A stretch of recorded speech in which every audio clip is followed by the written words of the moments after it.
Christian Watson's ceiling is as high as anyone in this draft class. And so for a position like wide receiver, I'm often in favor of drafting for ceiling. It's such a difficult position to evaluate, and people miss so much on that position and get great guys later on in the draft so much at that position. Taking a guy with a high ceiling in round 2 is pretty much something I'm always going to be in favor of, and including in this scenario, I think it's a great move.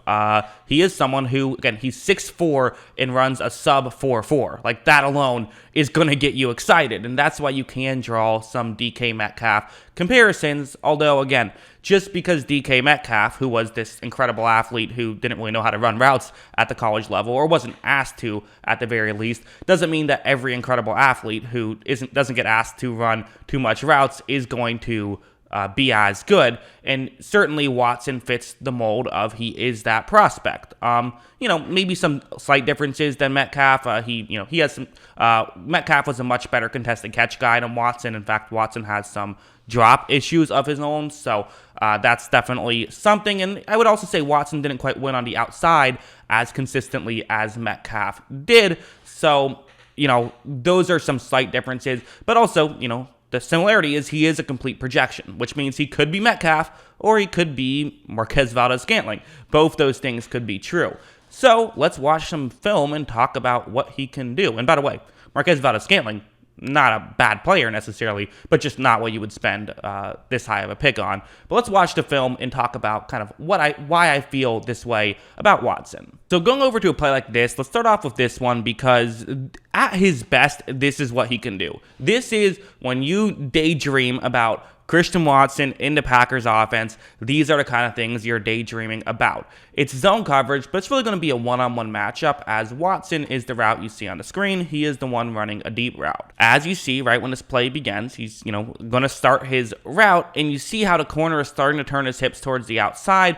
I do feel like, for the most part, defensive backs covering Watson are often very fearful of, are they going to get beat deep? Because again, you just can't teach that kind of speed. So, you have to be basically Watson, especially against the level of competition he went up against. There was always the deep threat, which set things up. Now, maybe it won't work as well against faster corners at the NFL level, but still, watch what's going to happen. When he cuts over the middle, he's just going to be able to blow by him, and this is a throw that, if Aaron Rodgers was the quarterback here, this would have been a touchdown. It was a bit underthrown. Watson did get his hands on it and didn't catch it, which, again, this play itself, he was interfered with, whatever. But as a whole, that's kind of my one critique is I wish he was better at, going up and making those grabs. You feel like he should be at 6'4", and he kind of wasn't as much, but just the fact that he can get by people like that is what's promising to me. And now going over to something like this is what it would set up for Watson, is just kind of underneath stuff, right? He has the ability to get down the field, so you have to play so far off that you can get open underneath relatively consistently.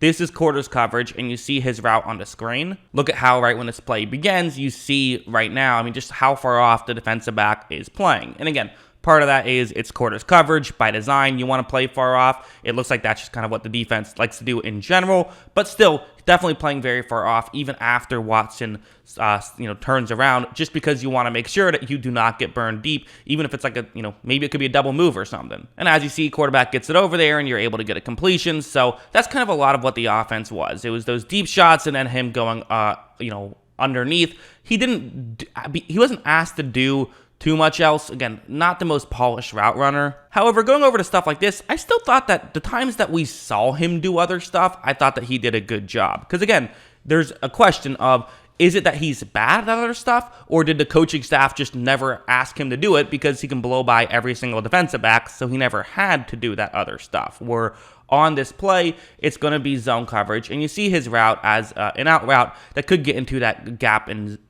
coverage right there. And look, as you see, he is going to, I think, do a pretty solid job with this route, and he did get some separation. Again, not the best throw there, but still a good job by him to run that route. So when we saw him be asked to do this other stuff, I thought he did a solid job. Is he the best at this stuff compared to some other guys? No, he's not quite as shifty there. He doesn't have quite the footwork other guys do, but he's in the ballpark, I would say. Going over to something like this is another good example, in my opinion, of him doing a good job at being able to, be quick on his feet, I think.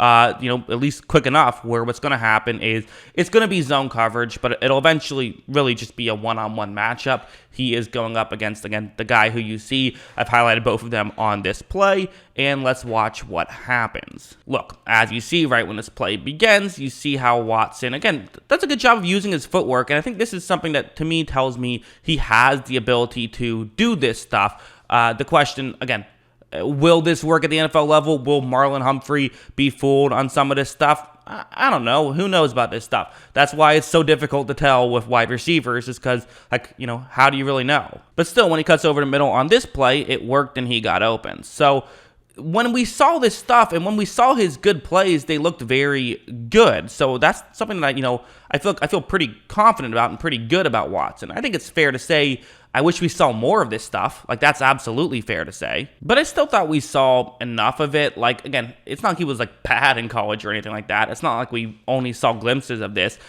We didn't see it as consistently as we saw with some of the other guys. So that's kind of why he's a little bit lower. But like I always say, you should never let a day 2 go by of a draft where you don't draft at least one wide receiver or safety. The reasoning for that is there's always good wide receivers and safeties in day 2. So even the criticisms of Watson do feel kind of nitpicky to me. They're that I'm saying, as I'm saying this, I'm yeah, that feels kind of nitpicky, but it is important. This stuff does matter, but the flip side is the positive is just so exciting. I mean, him being the next DK Metcalf is a totally legitimate possibility. That's something that could legitimately happen. I think there's a fair argument to be made of, do you want to trade up in this selection to make sure that you draft him when you're losing 2 players to get 1 now, which obviously, there's a lot of value in getting that extra player, but at the same time, if you really like him, I don't really hate going up and getting him. And quite frankly, there was no way he was falling to you with your late second-round pick. The way that receivers were going, you were going to have to, quote-unquote, overdraft compared to maybe what people felt like about some of these players. So because of that, okay, you could argue it's a bit of a reach because there are some developmental things in his game and some things he has to work on. Sure, that's fine. I showed you his not quite highlights, but I showed you his best plays. The thing about Watson is it's not like he had bad plays. It's just that he didn't show his best plays a lot, and part of that was just the North Dakota State offense wasn't built for him to be to showcase his talents as much. Just because, again, it's always weird evaluating North Dakota State guys. It was the same thing evaluating Trey Lance and some of that stuff, where it was just kind of weird to evaluate, just because it's such a unique scenario of them being this juggernaut that goes up against not the best competition in the Division I AA. So is AA or AAA? And that title always confuses me, but you know what I mean. So yeah, again, at the end of the day, I think this is the right call to trade up and get Christian Watson. Still didn't love the Quay Walker move, but this one to me makes way more sense, especially when you need a receiver, and you need a receiver badly. And I don't hate drafting for need if you're trying to win a Super Bowl now. I think drafting for need is a dumb idea if you're bad, but if you're good, yeah, draft for need. This is a need pick, but they needed to do it, so I don't hate it whatsoever. What do you guys think? Let me know in the comments below. What are your thoughts on Christian Watson to the Green Bay Packers? Always love hearing from you, and of course, as always, thanks for watching.